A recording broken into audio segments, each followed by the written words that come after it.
Moin, moin, moin, Hallöchen, willkommen im Sonntag zu dieser unchristlichen Zeit. Wobei geht so, Jay hat auch schon geströmt. Hat eben schon 2 Stunden im Sitzsack abgeschimmelt. Es sind trotzdem Leute da, was? Hallo Nadeo, hallo Tom, hallo Ruby, hallo Paule. Ah, habt ihr alle kein Bettchen? Nee, was machen wir? Was machen wir? Ganz komische Dinge machen wir. Guck mal, ich habe sogar die Kamera ausgeblendet, weil ich dachte, ach, ich lasse das einfach unkommentiert laufen. Naja, mal gucken. Vielleicht mache ich das jetzt einfach an und dann, ja, lege ich mich wieder schlafen. Steht um 6 Uhr auf. Ja, unfassbar. Am Sonntag, ey. Da braucht man gar nicht schlafen gehen. Lohnt sich ja gar nicht.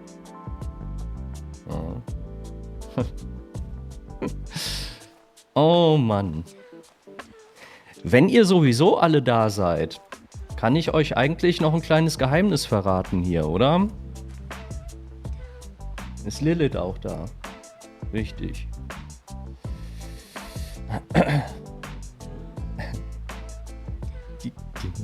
Geheimnis, ja. Tut mir natürlich leid, wenn ich euch von irgendwas abhalte. Nicht. Seid ihr selber schuld. Mama-Phone. Okay, nee, dann kann ich das noch nicht verraten. Das geht nicht. Nee. Dann muss ich erst noch ein bisschen rumwandern und so tun, als wüsste ich nicht, wohin ich gehen will.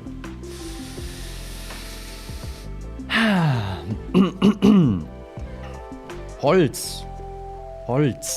Uff. Okay. Das klingt so, als würdest du das gern wegprokrastinieren. Ja. Hallo Lilith. Na, moin. Morgen. Ist ja ganz komisch. Wobei, hier sind sowieso irgendwie alle Fenster zugezogen. Das Licht ist wie sonst. Es könnte auch Abend sein. Hier ist immer gleich irgendwie im Studio. Ist ganz komisch. Das Einzige, was ein bisschen unterschiedlich ist, wobei im Sommer geht so, dass da von unten, von der Treppe noch so ein bisschen Licht her scheint. Aber das ist beim Stream-Anfang auch so. Ja. Erstmal Morgenkäffchen, oder? Nur die Temperatur ändert sich. Das ist richtig. Aber mit Heizung und Klima kann man selbst das wegoptimieren. Wobei Klima ist nicht dasselbe, als wenn es einfach nur vom Winter kalt ist.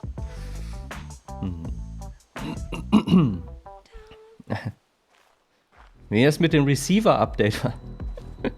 Ja, immer der Tech-Support. Immer beschäftigt.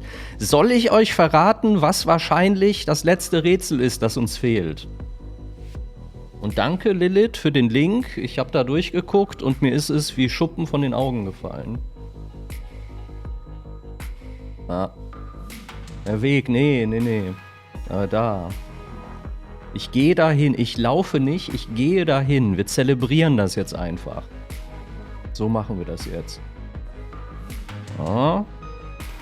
Ich drücke nicht Shift. Ich weigere mich. Das müssen wir jetzt genießen. Ich mach die Musik ein bisschen leiser, oder?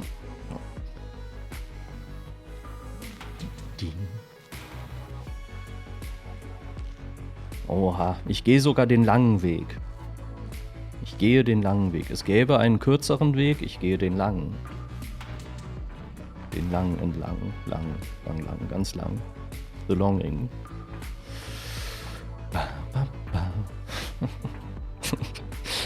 Ja, hat ein bisschen was von The Long. Nee, das ist zu lang. Gehen wir besser hier lang. So. Gibt es da so eine Hackordnung beim Tech-Support? Ja. Nicht bis Montag warten. Ja, ihr seid auch ein bisschen gespannt, oder? So, ich verrate euch was. Man sieht's von hier aus. Ihr könnt ja mal raten.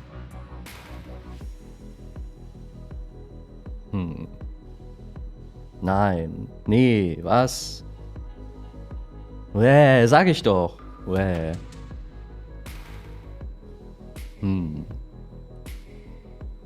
Baugerüste. Nee. Ja, an der Säule. Der an der Säule. Zack.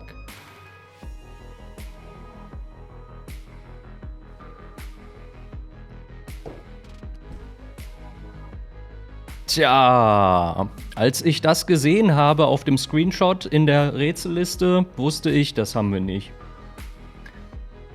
Der kam mir unbekannt vor. Und guck mal, wie offensichtlich der hier eigentlich... Also, na gut, man sieht das irgendwie immer nur von hier aus. Oder von da aus. Wenn man hier rumläuft, guckt man auf den Boden. Schlimm, oder? Kein doppelt und dreifach belegtes Rätsel oder so. Hier, die Quarry, da der Steinbruch wird auch überall erwähnt, dass da Rätsel irgendwie doppelt gezählt werden, aber manchmal nicht. Und dann kann man das korrigieren. Und da habe ich überlegt und probiert. Das war es alles nicht. Ja. Hammer, oder? Sollen wir es machen? Jetzt habe ich mir fast gedacht, dass du ihn gesehen haben wirst. Aber ich bin mir fast sicher, dass er nicht erwähnt wurde gestern, ja. Nein, alles gut. Ja, sollen wir es tun? Und wir tun es mal. 2, oder? 2 Kanten. Zack. Ich hoffe, der wird jetzt auch gezählt. Ich hoffe, das zählt. 523. 523 haben wir gelöst. Sehr gut. Dann. Schön. Das ist schon mal gut. Das ist jetzt aber nur die halbe Miete. Das ist nur ein Bruchteil der Miete. Eine kleine Voranzahlung. Also. Jetzt kommt der schwierige Teil. Jetzt kommt der ganz schwierige Teil. Läuft das Spiel eigentlich im Hintergrund weiter und es im Hintergrund verschiebt? Weiß ich nicht. Ich glaube, ich gehe das Risiko nicht ein. Ich muss nicht. Ich gehe zur Mühle, oder?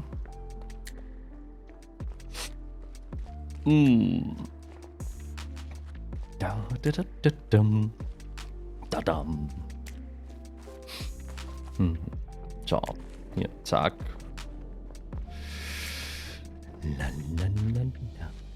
Ab in den Darm des Berges hier, oder? Muss man fast meinen.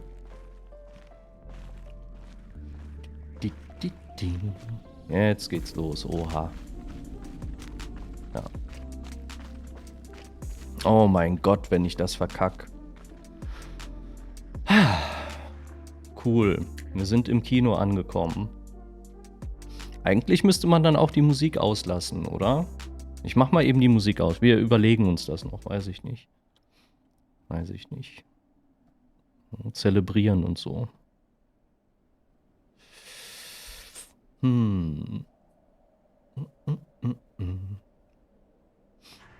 Das stimmt. Das könnten wir mal ausprobieren. Also sagen wir mal, ich starte dieses Video da an der Ecke. So. Und ich mach mal Hintergrund. Hier, auch YouTube kennt ihr schon. Ah ja, hier, ich rejecte mal.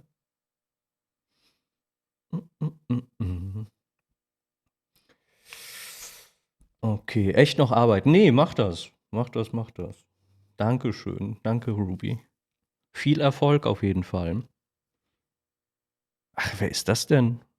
Kenne ich gar nicht. Komisch. Der sieht aber... Ach, und wer ist das hier? Ja, noch schlimmer. Ja. Raketenkaktus. Ich finde den immer noch gut. Haben wir ein neues... Ich finde den immer noch Haben wir ein neues Werkzeug? Ah ja, Tatsache. Haben wir ein neues Werkzeug? Ah ja, Tatsache. Rocket Booster. Ignite. Ich probiere gerade aus, ob das Video im Hintergrund weiterläuft. Nee, oder?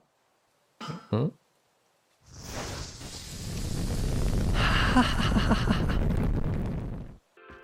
Ich habe noch keine Vorstellung, wofür. Hier, Feuerrad. Warte mal. Ja, fast. Fast. Können wir hier... Selbstverständlich können wir, oder? Hey, es ist so absurd. Der Löwe ist auch noch da, ganz komisch. Hui.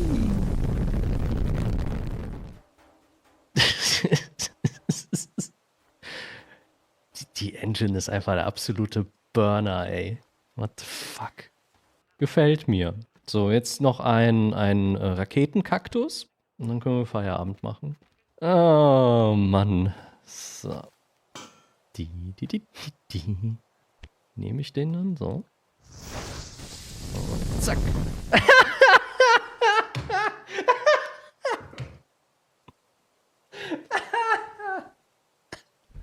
Wie gut. Ey, wie gut.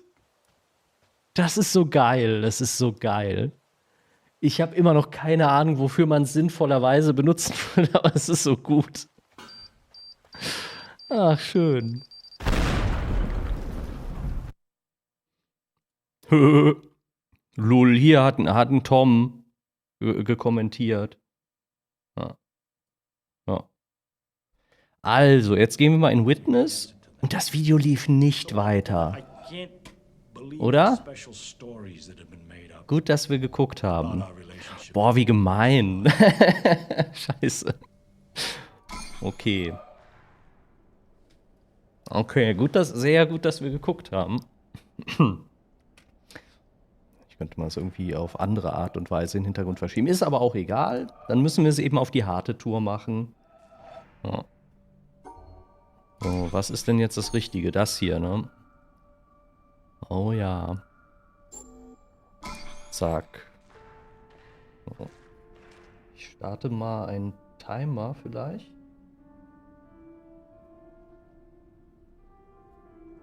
Stoppuhr, besser gesagt. So, wir gehen hier in den Hintergrund vom Video und machen so, oder? Ich hoffe... Ah, jetzt stehe ich richtig. The closest I ever came was over 30 years ago. On February 26th, 1979, a solar eclipse passed directly over the city of Portland. Schätze so. I bought my bus tickets and found a place to stay, but in the end, I couldn't get the time off work. Well, anyone who lives in Portland can tell you that the chances of catching the sun in February are pretty slim. And sure enough, the skies over the city that day were completely overcast. I wouldn't have seen a thing. That work I couldn't get out of was my first job out of college. A sales clerk at an old Radio Shack store in beautiful downtown Worcester. Für alle, die es nicht mitbekommen haben, ich glaube, das wird hier keiner sein, weiß ich nicht. Das ist jetzt ein Umgebungsrätsel, wo wir scheinbar eine Stunde warten müssen, bis dieses Video da durchgelaufen ist. 1 Minute haben wir schon. Hat nicht weiter gedingst, nee. Im Hintergrund. Und WB. Ich lausch mal ein bisschen. Interessiert mich jetzt. Hier, Rechner. And a 64-character black and white text display. The only storage was a cassette recorder. All this could be yours for the low price of $599. The store I was working in had seen better days.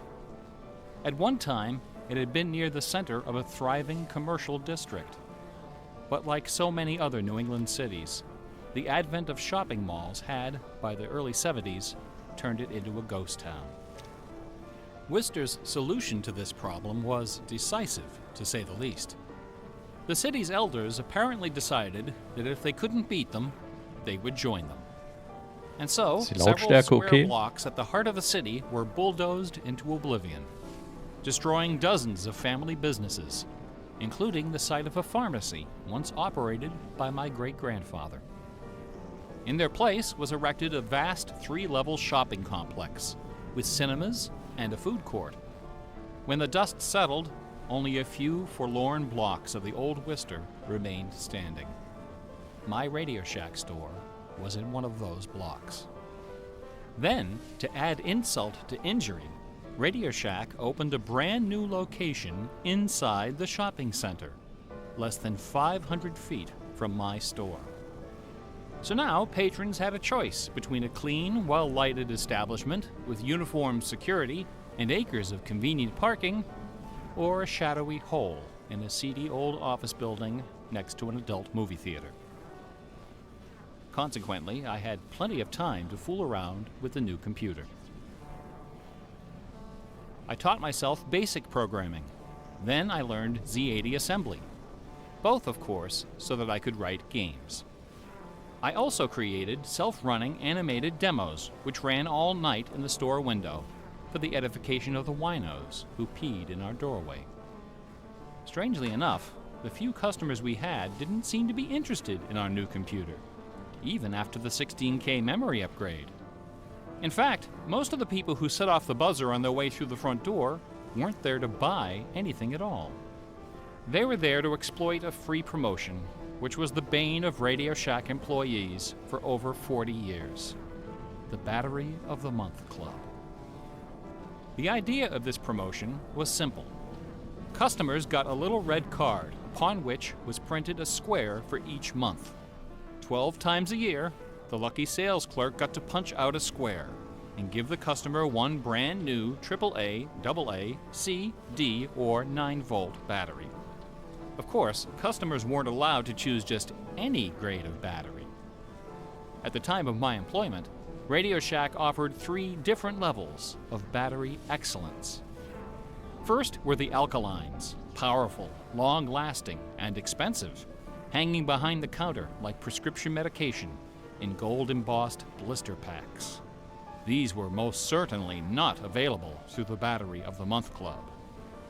Next were the high-end lead batteries, sturdy, dependable batteries, moderately priced, and prominently displayed near the front of the store. These were also not available through the Battery of the Month Club. Finally, at the bottom of the barrel were the standard lead batteries. These were literally piled in barrels, cunningly located way at the back of the store, in a dark corner near the TV antennas. Remember TV antennas? Customers who came in looking for their free Battery of the Month had to walk the entire length of the premises, past the CB radios and stereo headphones and remote-controlled racing cars. Nothing would stop them. On the first day of every month, like clockwork, those customers came in waving their little red cards. I would look up from my programming and wave them to the back of the store. It didn't matter that the batteries were only worth 29 cents. It didn't matter that most of them were already half dead. They came, they grabbed. And as far as I can remember, not one of them ever paid for a damn thing. I was such a crappy salesman. I was young and foolish. I thought my education in game design was happening at the keyboard. I almost missed the lesson coming through the front door. Fortunately, I wasn't the only person fooling around with games. Das Gute ist, man muss nur einmal klicken. All over the country, Dann nicht people like nochmal me klicken. were experimenting. Scott Adams was coding what would soon become the world's first commercial adventure game. Remember adventure games? My future employer, Infocom, was being founded, along with other legendary companies like Online Systems, Sirius, Personal Software, and SSI. Those were exciting times. Teenagers were making fortunes. Games were cheap and easy to build. The slate was clean. But in 1979, the biggest news in gaming had nothing to do with computers. On the morning of the autumn equinox, September 20th, a new children's picture book appeared in the stores of Great Britain. This picture book was rather peculiar. It consisted of 15 meticulously detailed color paintings, illustrating a slight whimsical tale about a rabbit delivering a jewel to the moon. On the back jacket of the book was a color photograph of a real jewel, shaped like a running rabbit, 5 inches long, fashioned of 18-karat gold, suspended with ornaments and bells, together with a sun and moon of blue quartz. According to the blurb underneath, this very jewel had been buried somewhere in England. Clues pointing to its location were concealed in the text and in the pictures of the book. The treasure would belong to whoever found it first. The book was called Masquerade. It was created by an eccentric little man with divergent eyes and a talent for mischief named Kit Williams. Within days, the first printing was sold out, and the empire that never sleeps found itself in the grip of rabbit fever. Excited readers attacked the paintings with rulers, compasses, and protractors. Magazine articles and TV specials dissected the clues, floated theories, and followed with keen delight the reckless exploits of the fanatics. One obscure park, unfortunately known by the nickname Rabbit Hill, was so riddled with holes excavated by misguided treasure seekers that the authorities had to erect signs assuring the public that no gold rabbits were to be found there. Some hunters ended up seeking psychological counseling for their obsession. The craze leapt over the Atlantic Ocean and invaded America, France, Italy, and Germany. It sold over 1 million copies in a few months, a record unrivaled by any children's title until the advent of Harry Potter.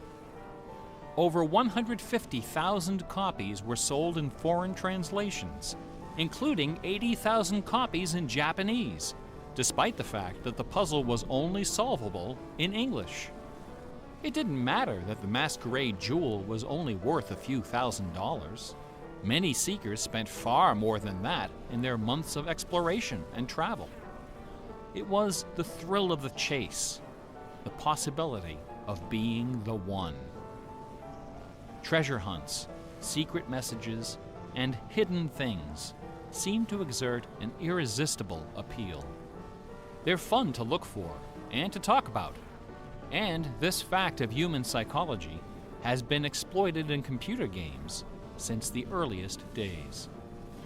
It finds expression in the hidden surprises we call Easter eggs. Atari's Stephen Wright is credited with coining this term in the first issue of Electronic Games magazine. The first Easter egg in a commercial computer game appeared in an early Atari 2600 cartridge called, simply enough, Adventure. By a sequence of unlikely movements and obscure manipulations, players could discover a secret room where the words "Created by Warren Robinette" appeared in flashing letters. Over the decades, Easter eggs and their evil twin, cheat codes, have become an industry within an industry. Entire magazines and websites are now devoted to their carefully orchestrated discovery and dissemination. They're part of our toolkit, our basic vocabulary, the language of computer game design. Computer gamers may have been the first to refer to hidden surprises as Easter eggs, but we certainly weren't the first to use them. Painters, composers, and artists of every discipline have been hiding stuff in their works for centuries.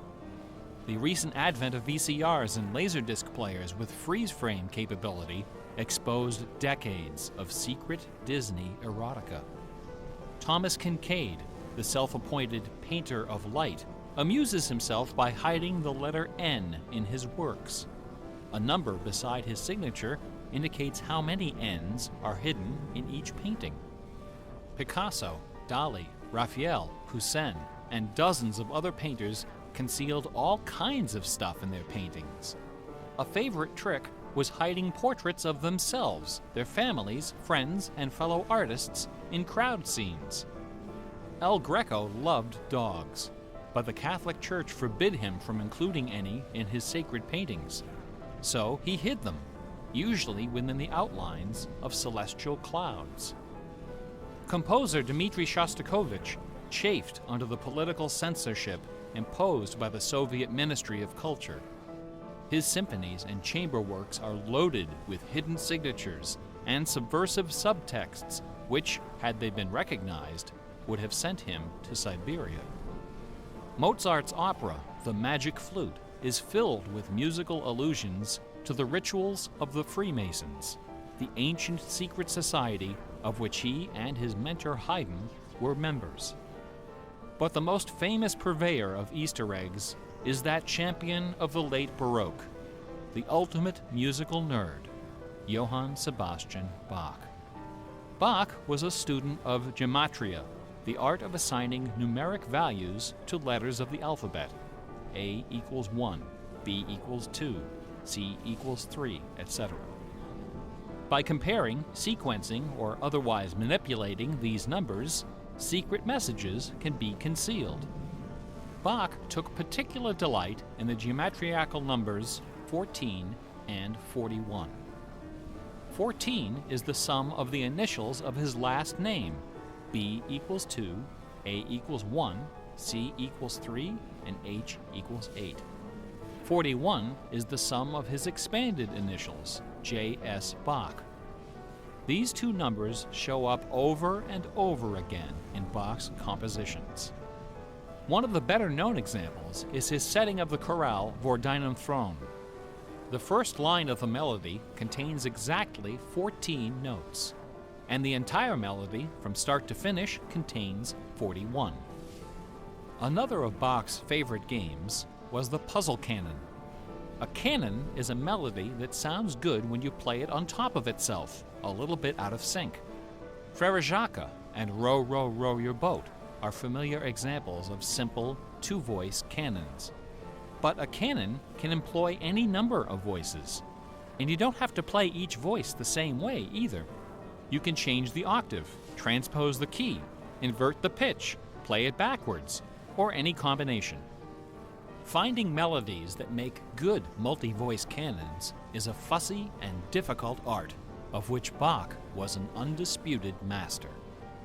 Now, in a puzzle canon, the composer specifies the basic melody and the number of voices, but not the relationship of the voices. The student has to figure out the position and key of each voice, and whether to perform them inverted and/or backwards. Bach wrote quite a number of puzzle canons. The most famous, BWV 1076, is part of a fascinating story. One of Bach's students was a fellow by the name of Lorenz Misler, founder of the Society of Musical Science. This elite, invitation-only institution devoted itself to the study of Pythagorean philosophy and the union of music and mathematics. Its distinguished membership reads like a who's who of German composers, including Handel, Telemann, and eventually Mozart. Applicants for membership in the society were required to submit an oil portrait of themselves, along with a specimen of original music. With nerdly efficiency, Society member number 14 decided to combine these admission requirements into a single work. He sat for a portrait with Elias Haussmann, official artist at the court of Dresden. This portrait, which now hangs in the gallery of the town hall in Leipzig, is the only indisputably authentic image of Bach in existence. The Haussmann portrait shows Bach dressed in a formal coat with exactly 14 buttons. In his hand is a sheet of music paper, upon which is written a puzzle canon for 6 simultaneous voices. In 1974, a manuscript was discovered which proved that this canon was the 13th in a series of exactly 14 canons based on the ground theme of the famous Goldberg variations. As if these musical gymnastics weren't enough, Bach liked to hide messages in his compositions by assigning notes to the letters. His initials, B-A-C-H, correspond to the pitch sequence B-flat, A, C, and B natural in German letter notation. This theme makes its most memorable appearance in the last bars of his final composition. The Art of Fugue, published soon after his death in 1750. The word fugue comes from the Latin fuga, which means flight, as in running away. So the art of fugue is the art of flight, the art of taking a theme and running with it. Bach wrote hundreds of fugues, but none as sublime as this sequence of 14. In the last and most complicated fugue in the series, the first and second sections develop normally. This is followed by the BACH signature, and then suddenly, without any warning or structural justification, the fugue stops, dead in its tracks. One of the composer's 20 children, his son Carl Philipp Emanuel, claimed that Bach died moments after those last few notes were written. This story is probably apocryphal.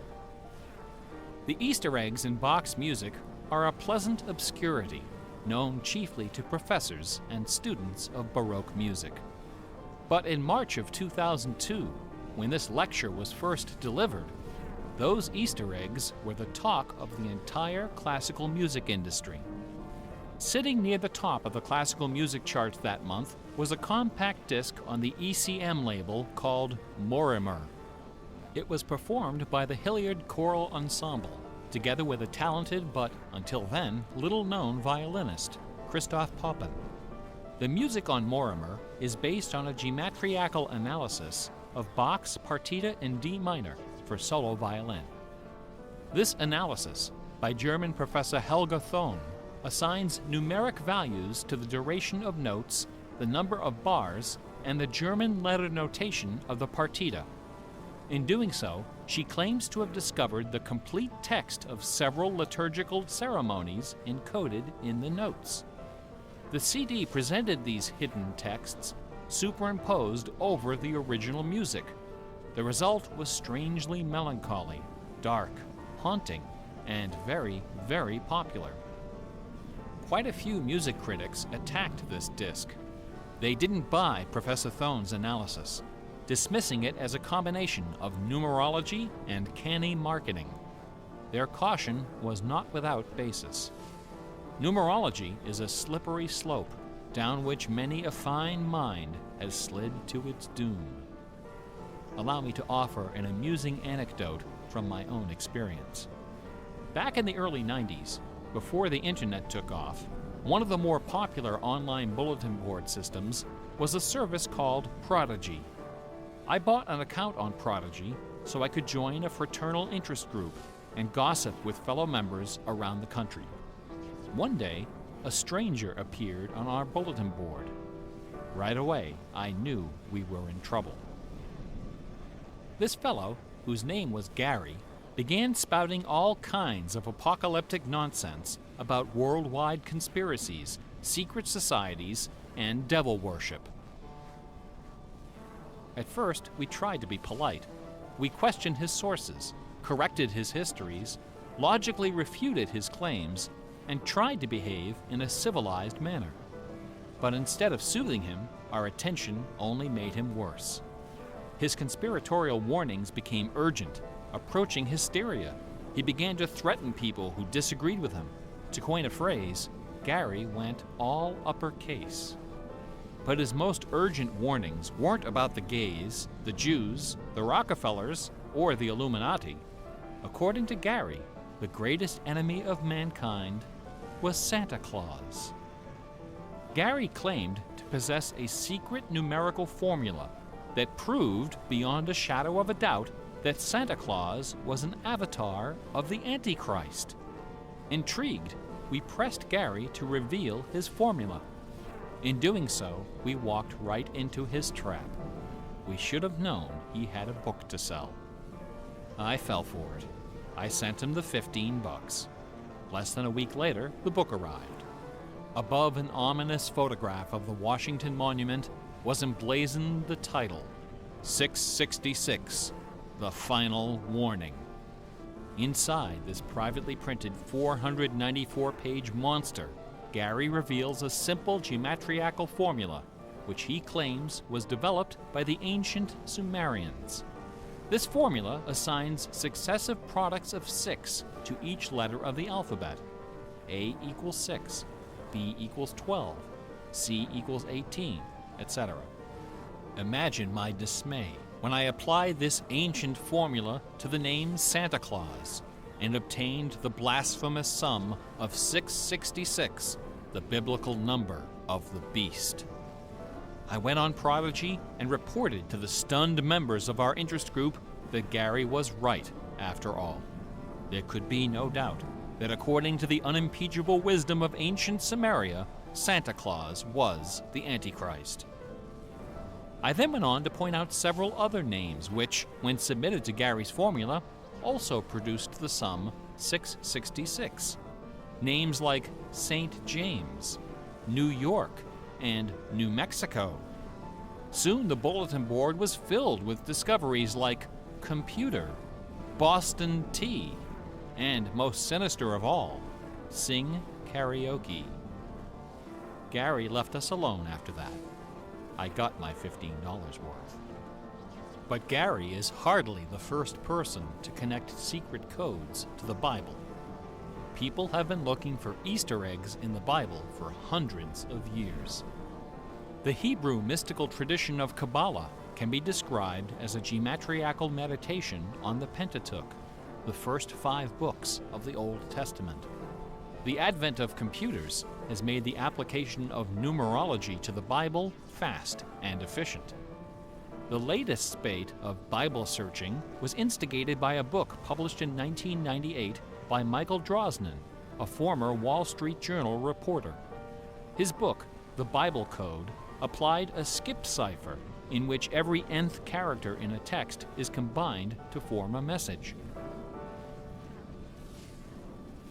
By applying his skip cipher to the Hebrew text of the Old Testament, Drosnin claimed to have discovered predictions of World War II, the Holocaust, Hiroshima, the assassination of Yitzhak Rabin and both Kennedys, the moon landing, Watergate, the Oklahoma City bombing, the election of Bill Clinton, the death of Princess Di, and the comet that collided with Jupiter. He also found predictions of a giant earthquake in LA, a meteor hitting the Earth, and nuclear Armageddon, all scheduled to occur before the end of the last decade. The Bible Code spent many weeks on the bestseller lists, spawning several sequels and dozens of imitators. The Bible has certainly attracted its share of crackpots, but for the real hardcore egg hunters, nothing can rival the ingenuity, the tenacious scholarship, the stubborn zeal of those who seek the answer to the ultimate literary puzzle, a poisonous conundrum that has squandered fortunes, destroyed careers, and driven healthy, intelligent scholars to the brink of madness and beyond. Who wrote Shakespeare? The essays and books devoted to the Shakespeare authorship problem are sufficient to fill a large library. Several such libraries actually exist.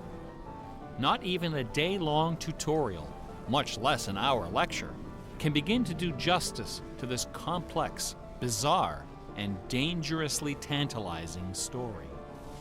Nevertheless, for the unacquainted, I will attempt to summarize the issue in a few paragraphs.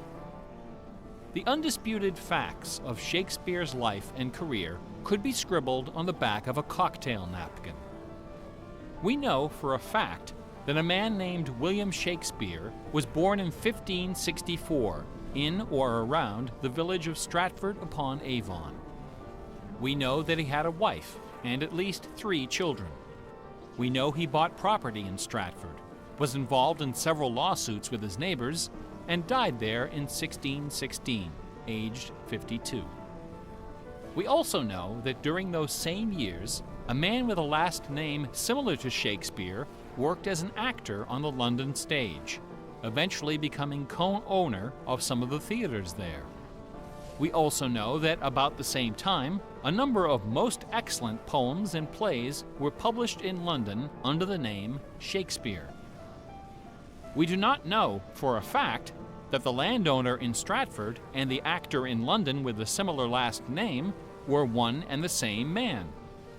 We do not know for a fact that either man had anything to do with the poems and the plays. All we know is that those poems and plays have, in the 400 years since their composition, come to be regarded as a pinnacle of Western culture. The works attributed to Shakespeare appear to have been written by a man or woman who knew something about just about everything.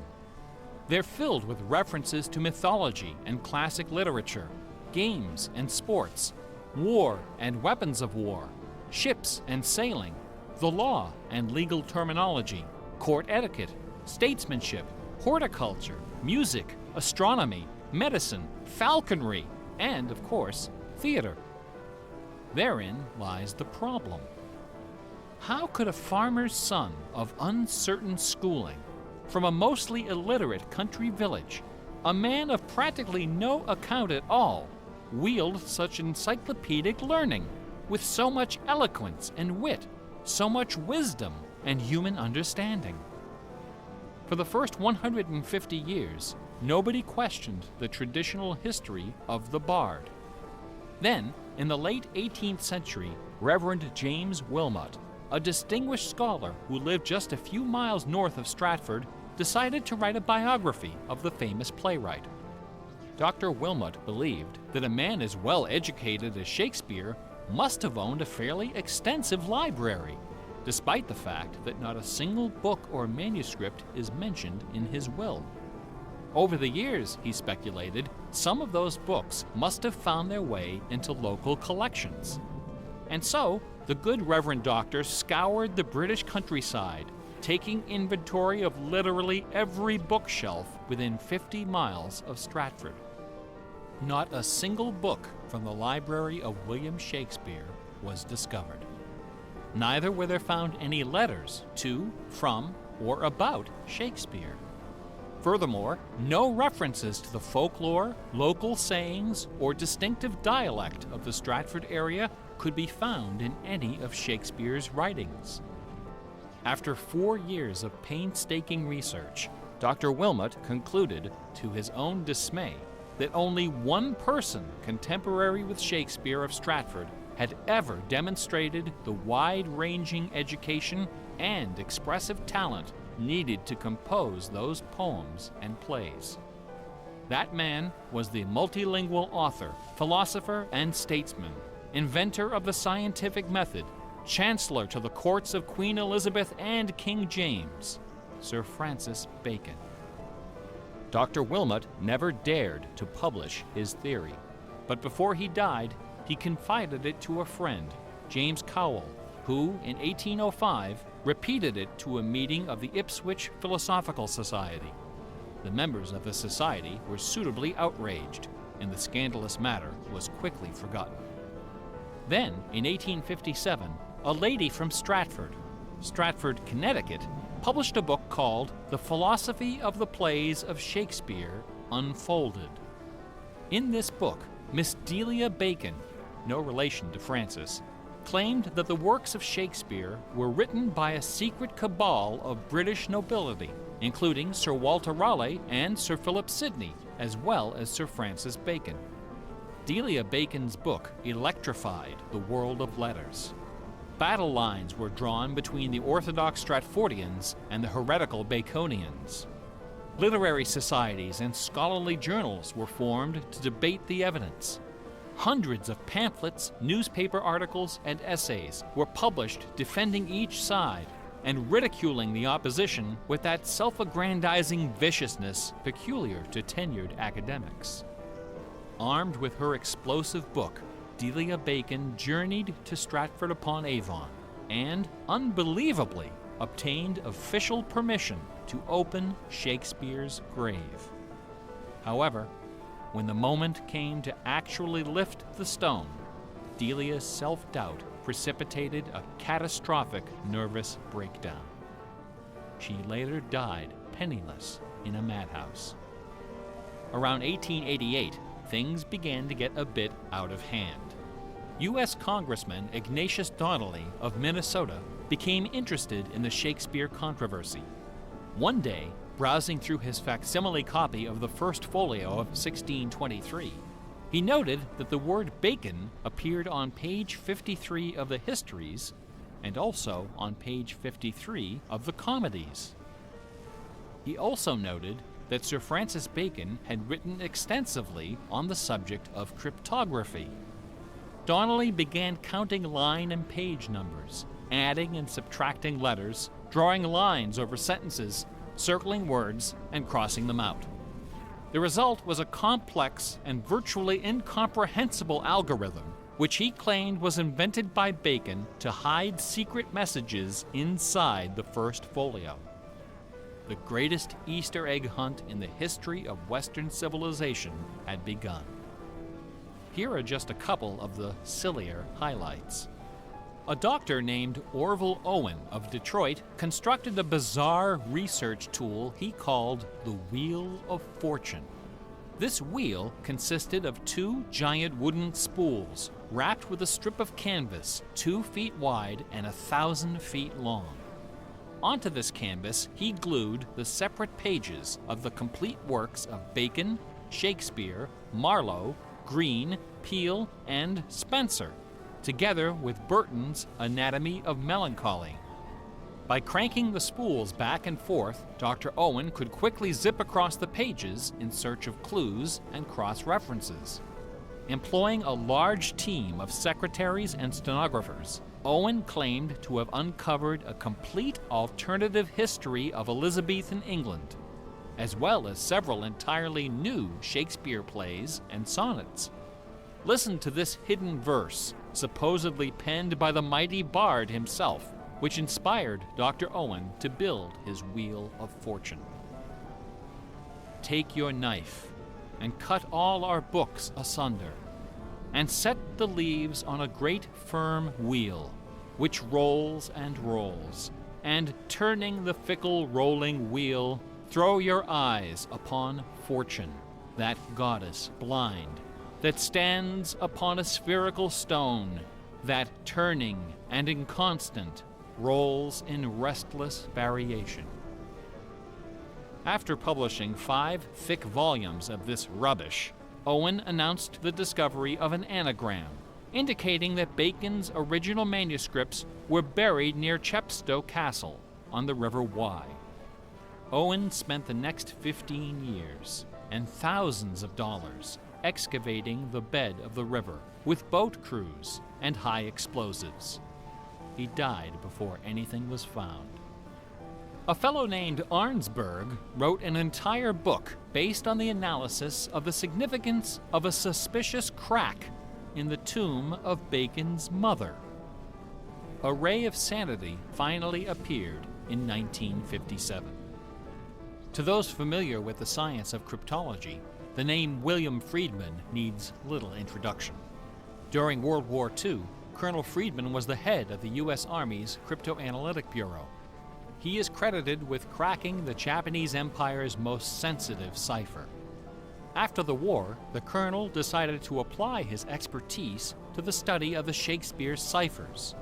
He interviewed several of the experts in the field and prepared a detailed scientific analysis, which he published under the title The Shakespeare Ciphers Examined. His conclusion? In a word, bunk. According to the standards of cryptologic science, not one of the hidden messages purportedly discovered in Shakespeare's works was plausible. The rules used to extract these messages from the texts were non-rigorous, wildly subjective, and unrepeatable by anyone except the original decipherer. The people involved were not being dishonest. They were channeling their preconceptions. They were trapped in a labyrinth of delusion, mining order from chaos. Anglers in a lake of darkness.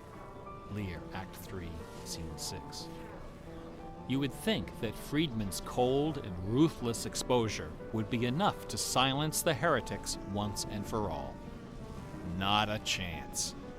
The books and TV specials and websites and conferences and doctoral dissertations keep right on coming. I should point out that the Shakespeare authorship issue is not only the preoccupation of cranks and weirdos. A substantial number of respected authors and Shakespeareans have expressed serious doubts about the traditional origin of the plays.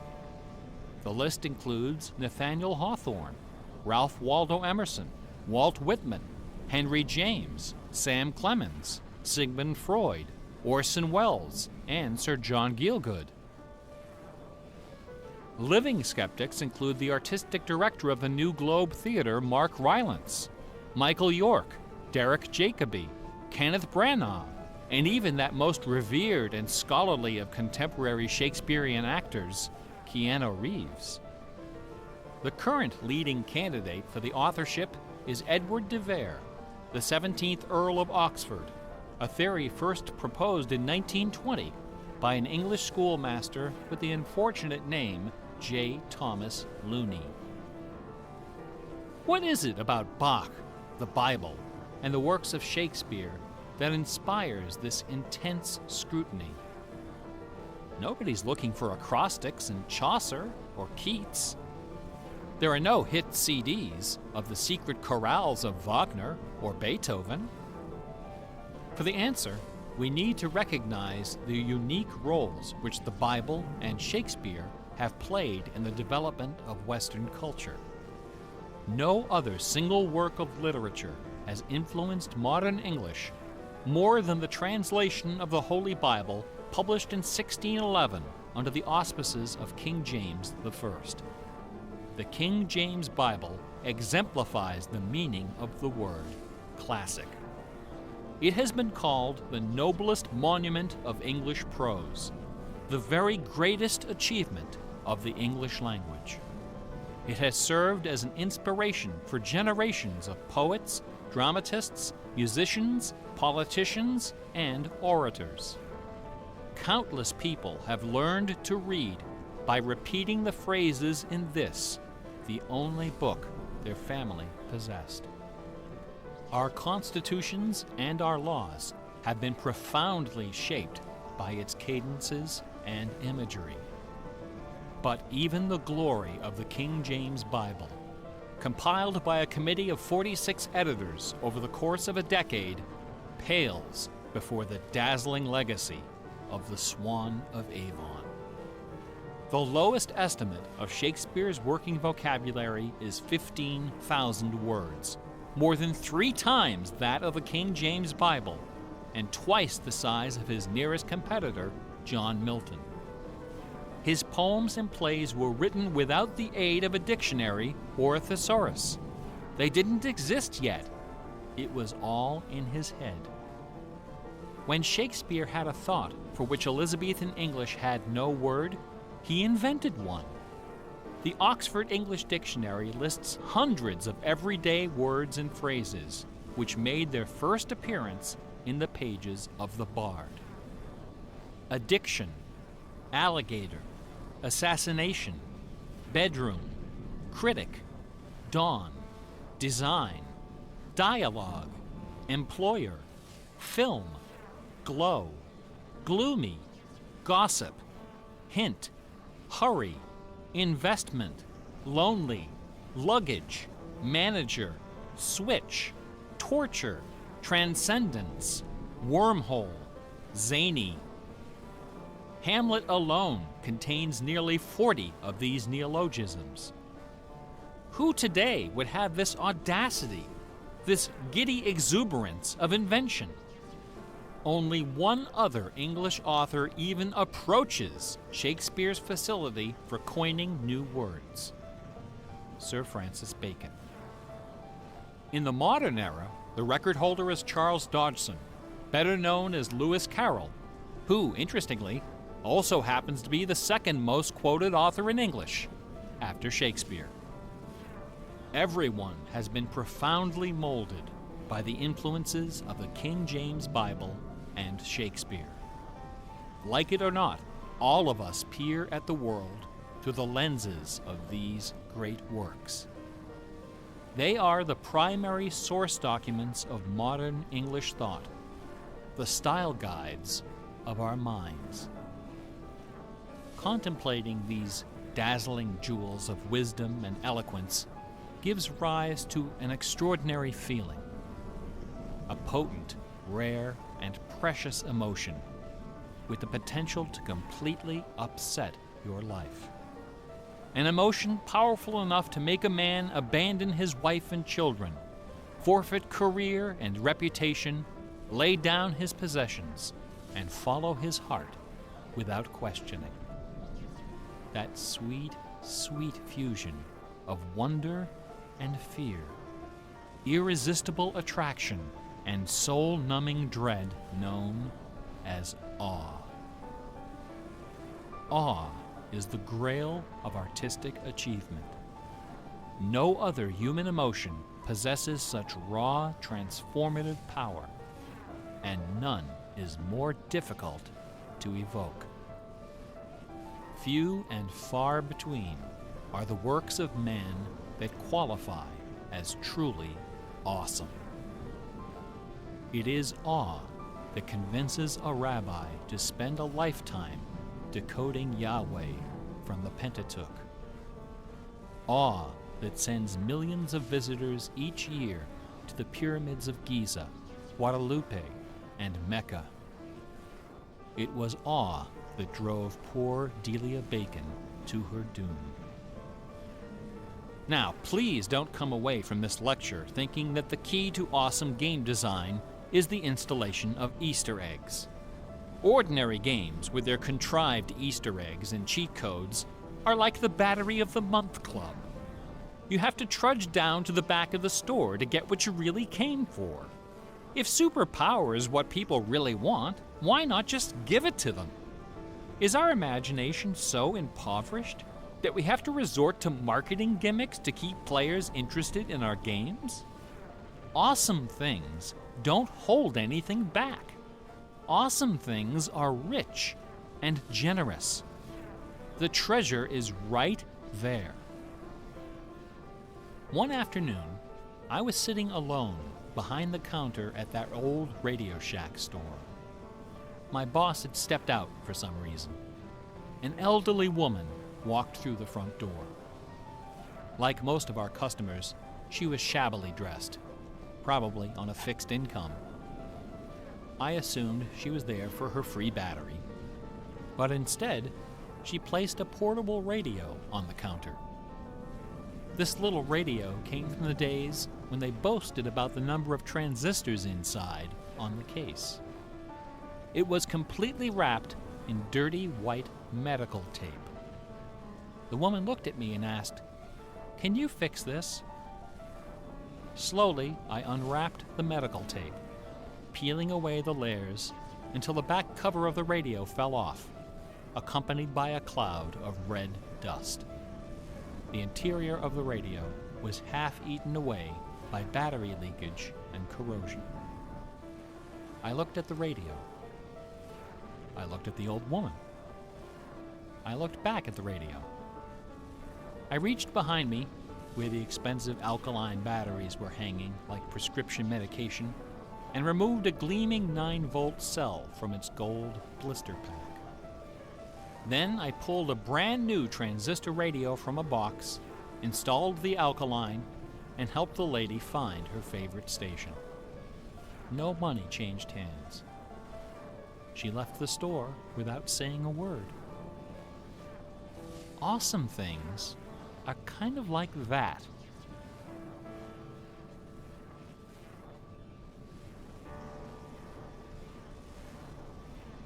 Bach offered his students very specific insight into the source of awe. In addition to BACH, 2 other sets of initials are also associated with Bach's music. These initials are not hidden in the notes. Instead, they're scrawled right across the top of the manuscript for the whole world to see. The initials are SDG and JJ. SDG stands for the Latin phrase Sole Deo Gloria, to the glory of God alone. JJ stands for Jesu Juva. Help me, Jesus. Bach wrote all of his great masterpieces sub specie aeternitatis, under the aspect of eternity. He did not compose only to please his sponsors or to win the approval of an audience. His work was his worship. Bach once wrote, "Music should have no other end and aim than the glory of God and the recreation of the soul. Where this is not kept in mind, there is no true music, but only an infernal clamor and ranting." The name of the power that moves you is not important. What is important is that you are moved. Awe is the foundation of religion. No other motivation can free you from the limits of personal achievement. Nothing else can teach you the art of flight. Computer games are barely 40 years old. Only a few words in our basic vocabulary have been established. A whole dictionary is waiting to be coined. The slate is clean. Someday soon, perhaps even in our lifetime, a game design will appear that will flash across our culture like lightning. It will be easy to recognize. It will be generous, giddy with exuberant inventiveness. Scholars will pick it apart for decades, perhaps centuries. It will be something wonderful, something terrifying, something awful. A few years ago, I was invited to speak at a conference in London. My wife joined me, and we took a day off for some sightseeing. We decided to visit England's second biggest tourist attraction, Stratford-upon-Avon. It was cold and rainy when our train arrived. Luckily, most of the attractions are just a short walk from the station. We visited Shakespeare's birthplace, a charming old house along the main street, which attracts millions of pilgrims every year, despite the complete lack of any evidence that Shakespeare was born there or even lived anywhere near it. We went past the school where Shakespeare learned to read and write, although no documents exist to prove his attendance. We visited Anne Hathaway's cottage, the rustic country farm where his wife spent her childhood, although no record shows anyone by that name ever having lived there. Finally, we came to the one location undeniably associated with Shakespeare, Trinity Parish Church, on the banks of the River Avon, where a man by that name is buried. This beautiful church is approached by a long walkway between rows of ancient gravestones, shaded by tall trees. The entrance door is surprisingly tiny. No cameras are allowed inside. The interior is dark and quiet. Despite the presence of busloads of tourists, the atmosphere is hushed and respectful. A few people are seated in the pews, deep in prayer. An aisle leads up the center of the church. The left side of the altar is brightly illuminated. On the wall above is a famous bust of the bard, quill in hand, gazing serenely at the crowd of pilgrims. On the floor beneath, surrounded by bouquets of flowers, at the very spot where Delia Bacon lost her mind, the gravestone of William Shakespeare bears this dire warning. Good friend, for Jesus' sake, forbear to dig the dust enclosed here. Blessed be the man who spares these stones, and cursed be he that moves my bones. Every year, 3 million pilgrims arrive from every nation on earth to approach this stone and consider the likeness of a man whose body of work can only be described as awesome. By contrast, the right side of the altar is dark and featureless. Nobody of any consequence is buried there. The only point of interest is a wooden case of simple design, carved of dark oak. Inside the case, sealed beneath a thick sheet of glass, lies a large open book. A plaque on the case identifies this book as a first edition of the King James Bible, published in 1611, when Shakespeare was 46. Not many pilgrims visit this side of the altar. Most of those that do simply glance at the book, read the plaque, and move along. A few, more observant, note that the Bible happens to be opened to a page in the Old Testament, the book of Psalms, chapter 46. No explanation is given for this particular choice of pages. For the initiated, none is necessary. If you are of inquisitive bent, if you are intrigued by English history and literature, if you value your peace of mind, cover your ears now. In the year 1900, a scholar noticed something about the King James translation of Psalm 46. Something terrifying, something wonderful. The 46th word from the beginning of Psalm 46 is shake. The 46th word from the end is spear. There are only two possibilities here. Either this is the finest coincidence ever recorded in the history of world literature, or it is not. The Earth revolves around only one sun and has only one moon. The moon happens to be 400 times smaller than the sun.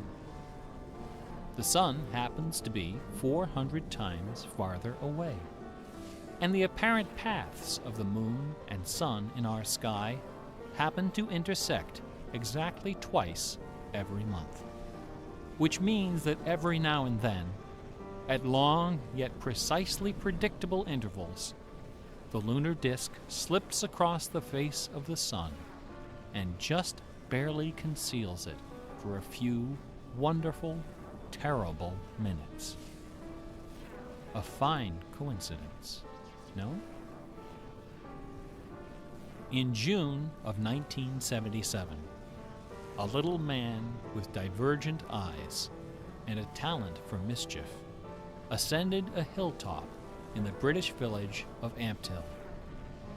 At the summit of this hill is a tall, slender cross, a memorial to Catherine of Aragon, the first wife of Henry VIII. The sun, high in the south, cast the shadow of the cross upon the grassy hillside. At exactly 12 noon, the man removed from his pocket a bar magnet. He turned the magnet so its north pole was facing south and buried it under the shadow of the cross. 2 years later, a few hours before the publication of his first book, the man returned to that hillside, this time in the dead of night. He used a compass to locate the magnet he had buried. In that same place, he dug a hole in the ground and placed inside a ceramic container inscribed with the following words: I am the keeper of the jewel of masquerade. which lies waiting safe inside me for you or eternity.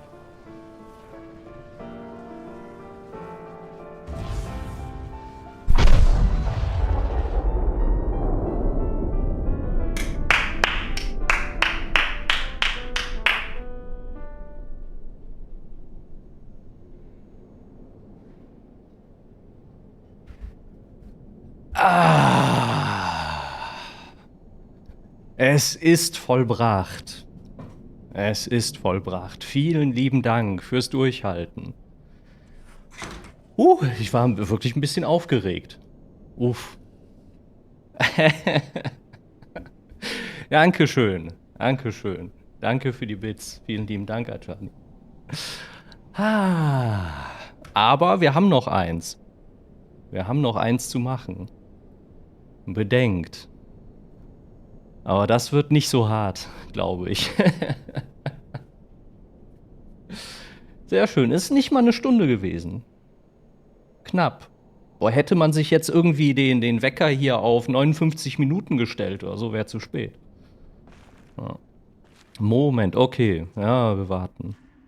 Kein Problem. Kein Problem. Ja. Und nochmal Hallo an alle, die zwischendrin reingekommen sind. Ich war so still. Ja.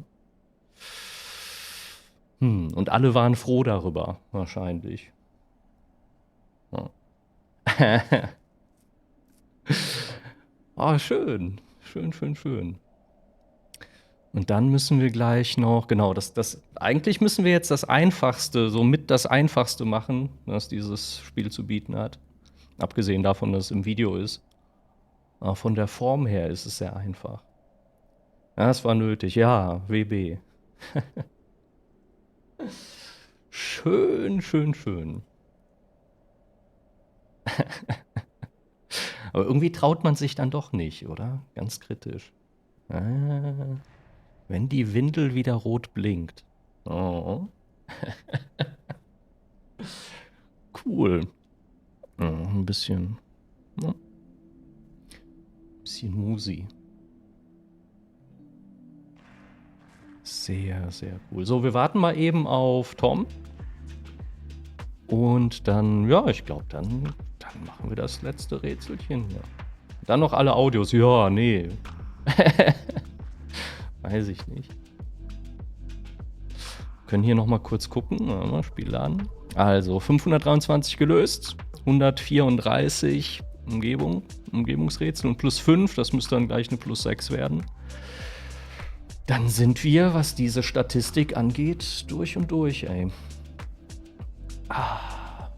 Einen Blick auf die Audios geworfen habe ich nicht explizit. Nee. Tatsächlich nicht. Das sind aber halt auch so einige, ne? Weiß ich nicht. Ja, wäre zwar auch irgendwie schön, das auch noch zu haben, aber wahrscheinlich hat man hinterher davon nur die, weiß ich nicht, davon, dass die ganzen Blümchen da irgendwie offen sind oder so im See. Hier hat man wenigstens eine Zahl bei den Rätseln, auf die man gucken kann, auf die man sich was einbilden kann.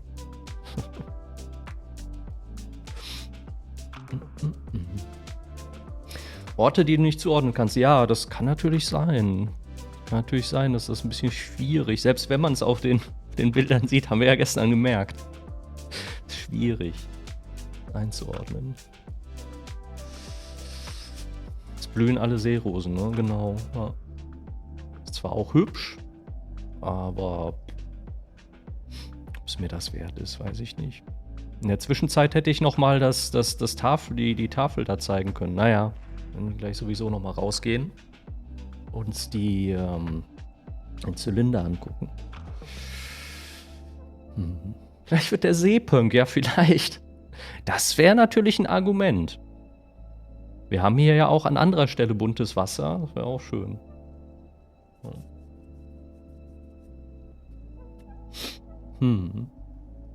Ach, da soll ein Audio sein? Hast du nicht gefunden? Ich habe übrigens gestern beim Rumlaufen, als ich hier nach dem Rätsel noch geguckt habe, habe Habe ich auch irgendwo noch ein Audio gesehen, das wir nicht hatten? Jetzt habe ich aber schon wieder vergessen, wo es war. Naja, ist auch nicht so wichtig.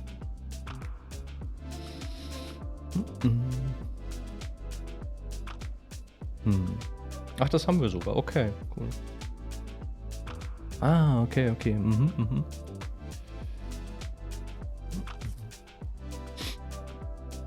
Gut, gut, gut. Habe ich noch Kaffee? Nee. Aber ist, glaube ich, okay. Vielleicht habe ich auch schon genug Kaffee. Intus.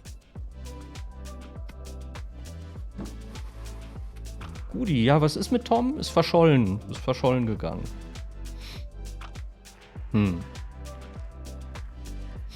Vielleicht wurde es doch Nummer 2. Wer weiß. Und noch einen Kaffee holen. Wir können in der Zwischenzeit mal ganz kurz hier. Ah. Hier ist ja direkt die Dings, oder? Hier. Da ganz unten. Weiß nicht, ob ihr das sehen könnt. Da, das Einfache brauchen wir noch. Genau. Eigentlich wirklich das Simpelste. Wir waren kurz davor, das zu machen, aber dann habe ich gesagt, nee, das sparen wir uns auf als allerletztes. Weil das irgendwie so schnell zu ergattern ist. WB, Tom. So, können wir, sollen wir. Machen wir, oder? Ist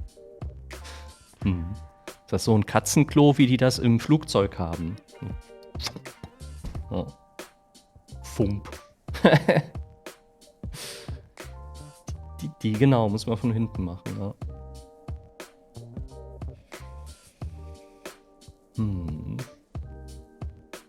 Okay, cool. Dann gucken wir mal. Ich glaube, das ist... Nee, ist nicht das. Es ist auch nicht das. Es ist auch nicht das. Dann ist es auch nicht das. Das ist... Das ist es auch. Das ist es. Aha. Ich glaube, hier irgendwo gegen Ende, oder? Gucken wir eben. Ich wollte euch das ja nur noch mal kurz zeigen. Ich glaube, dafür brauchen wir auch sonst nichts. Das ist einfach im Video drin, ne? Beziehungsweise, naja, was man braucht, ist hier dieser Glitch. Ach, da ist ja ein Wurf, den habe ich noch gar nicht gesehen. Cool.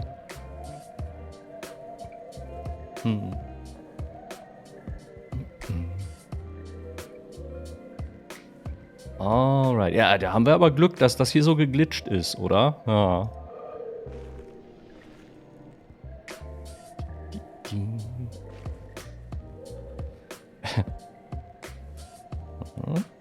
Gucken.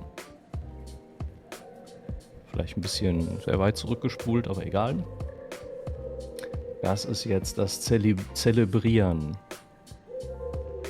Überhaupt. Oh ja, er ist glitscht.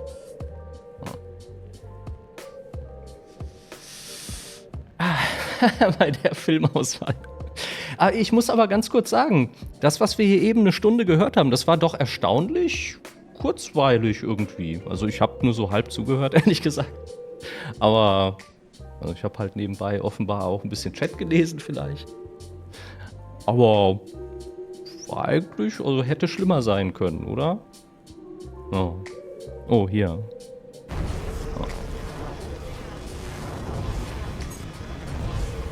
Zack!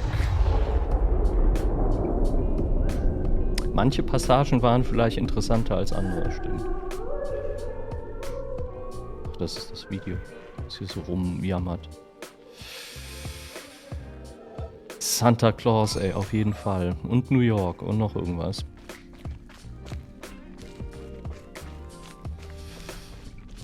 Gut. Eigentlich gehe ich besser da raus, oder? Oder ist nicht da?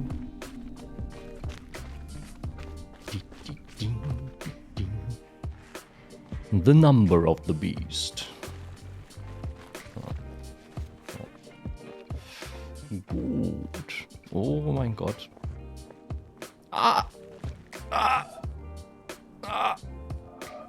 Cool. Es ist wunderschön. Es ist wunderschön. 523 gelöst, 135 Umgebungsrätsel, 6 Säulen. Ja, wir haben die Kackwurst aktiviert. Sehr gut. Ja, ich zeig noch mal kurz die Tafel, oder? Wenn wir hier schon sind. Zeige ich noch kurz. Springbrunnen gucken können wir auch. Ja, richtig. Richtig. Oh mein Gott, wir haben es geschafft. Nie wieder Witness spielen, ja. Ich glaube, wenn man es einmal komplett gemacht hat, dann ist gut. Die Sache bei mir war ja, ich habe es ja einmal fast komplett gemacht, aber bei der Challenge bin ich dann ausgestiegen. Und jetzt habe ich das nachgeholt. Endlich. Macht auch beim zweiten Mal Spaß. Das kann sein. Wenn man es ein paar Jahre liegen lässt oder so, vielleicht guckt man sich das auch irgendwann nochmal an. Ich meine, die allermeisten Rätsel habe ich ja irgendwann schon mal gemacht und es war halt wieder gut. Ah. Ne, hier nicht. Wieder den gleichen Fehler gemacht. Wahrscheinlich ist das so ein Ding, wo man ein bisschen Abstand braucht und dann ist es auch wieder gut, oder? Also dann ist es erneut gut. Hm.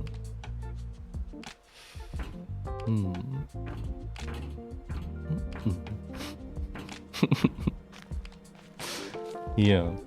Guck, da. Die Säule. Und da ist das eine Rätsel, das uns fehlte. Entschuldigung. No. Ist halt so insofern ein bisschen tricky. Ist eigentlich so offensichtlich, aber entweder guckt man es von hier an und sieht es kaum. Oder man ist hier mit dem Rätsel beschäftigt und guckt irgendwie nur auf seine Füße. Ah. Aber der guckt da hin. Ey, das ist der Hinweis überhaupt, oder? Der sagt, halt, guck nach da. Jetzt habe ich es verstanden. Ah, jetzt habe ich es verstanden.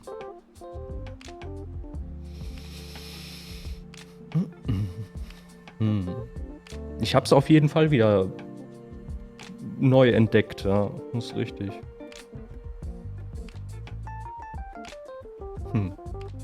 Und alle Umgebungsrätsel hatten wir damals auch mit Sicherheit nicht. Mit Sicherheit nicht. Auf jeden Fall nicht das eine da.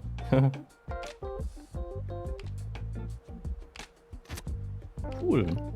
Ja, ich glaube, unter den Glasplatten die Figuren. Unter den Glasplatten. Links, da wo wir eben waren.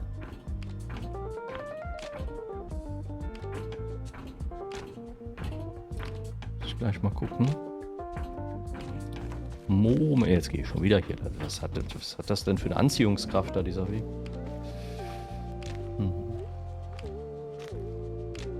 Das kann man erst nach erfolgreicher Challenge machen? Ach so. Ah, natürlich. Das wird das sein. Ja. Okay, das macht Sinn. Ach, guck mal da. Cool. Sag mal, kann man hier nicht auch irgendwie unten hin? Ging das nicht irgendwie? Genau, das war der Code, den man dann da kriegt, ne? Also theoretisch kann man sich wahrscheinlich den Code auch irgendwie anderweitig besorgen, aber ja. Kann man da nicht irgendwie hin? Mir kommt's gerade irgendwie so vor, aber ich weiß es nicht. Mir kommt so vor, als wäre ich da mal unten gewesen, aber das kann auch einfach nur Einbildung sein. Können wir mal eben gucken, ob sie irgendwie... Oder haben wir danach gesucht und nichts gefunden? Da unten.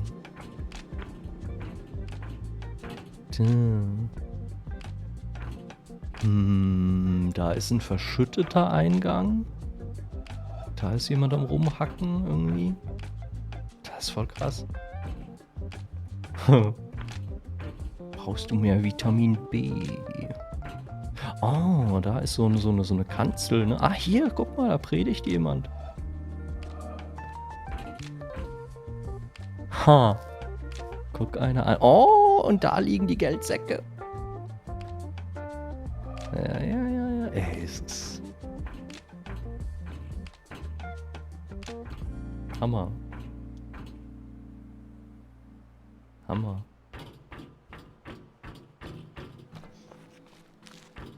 Mal hier noch irgendwo einen Zugang erahnen. Ah, hier. Der ist da am Ernten. Sehr cool. Naja, vielleicht bilde ich mir das auch ein, dass man da hinkommt. Ich wüsste auch nicht, wo hier... Tja, das wäre hier ein guter Ort, um da runter zu gehen.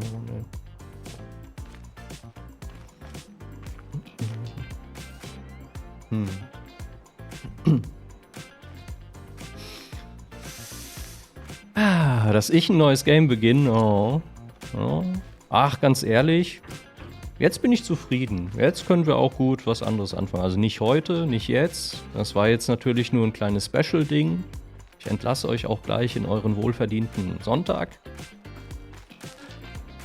Aber morgen können wir dann uns mal was anderes angucken. Ja. Cool. Erstmal ein Rätselspiel, oder, Kappa? Mother's Day Special, genau. Gut, ach, wir gehen noch... wir beenden die ganze Aktion hier.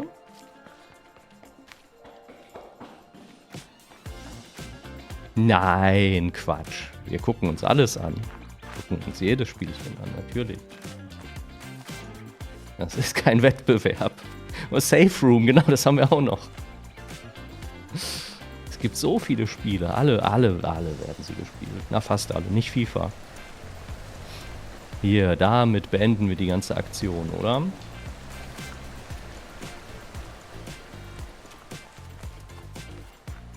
Wo haben wir hier einen schönen Blick? Von da oben aus vielleicht? Warte mal.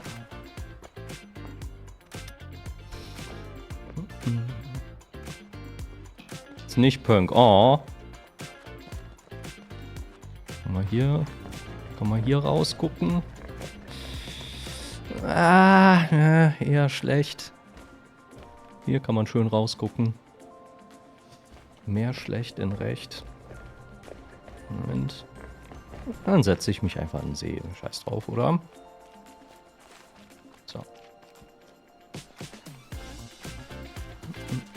Neben dem Steinbruch. Ja, hier kann man vielleicht hochklettern. Kann ich... Oh, wow, der ist ja richtig agil.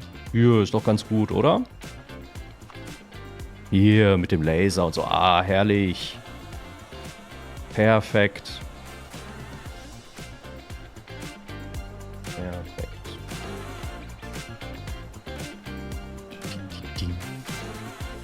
Oh.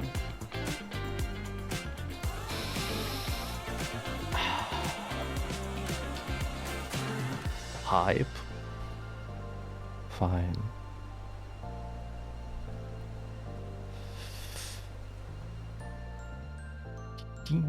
Ja, genug Audios, oder? Ich denke auch. Das soll es gewesen sein mit The Witness 523 135 plus 6. Uff. Applaus an euch, dass ihr so durchgehalten habt. Ja, also war doch eine gute Idee mit dem spontanen Stream, oder? Oh. Ansonsten hätte ich jetzt einfach nur angemacht, irgendwie nach... Das war jetzt eigentlich wirklich gut. Wäre ich irgendwie nach 50 Minuten hier wieder hochgetrottet, einmal geklickt, weißt du? Eigentlich war erstmal meine Denke, ach, ich könnte ja eine Aufnahme laufen lassen, nebenbei. Aber warum dann nicht so, oder? Oh. Cool. Ach ja. Und weil es so schön ist, überlegen. Ich mach mal einen anderen Song zum Schluss. Eigentlich ein Startsong. Machen wir mal den hier. Einfach so. Einfach beschwingt in den Sonntag starten quasi. Ist ja noch früh. Gut, ihr Lieben, ich bedanke mich noch einmal sehr herzlich fürs Dabeisein, fürs Durchhalten, fürs Miträtseln, für alles. Und natürlich für die 3 Spiele, die ich inzwischen geschenkt bekommen habe, weil ihr unbedingt kein Witness mehr sehen wollt, sondern was anderes. Ach ja, aber ist auch gut. Einen wunderschönen Sonntag noch. Ich glaube, hier kommt auch die Sonne raus jetzt. Genießt den Tag und morgen sehen wir uns aller Voraussicht nach sowieso wieder. Und an die Muttis denken. Richtig. Muttis und Omis und überhaupt. Grüße gehen raus an alle Mütter. Gut, bis morgen dann. Dankeschön. Gehabt euch wohl, lasst es euch gut gehen. Tschüss, ciao, bis bald. Ciao.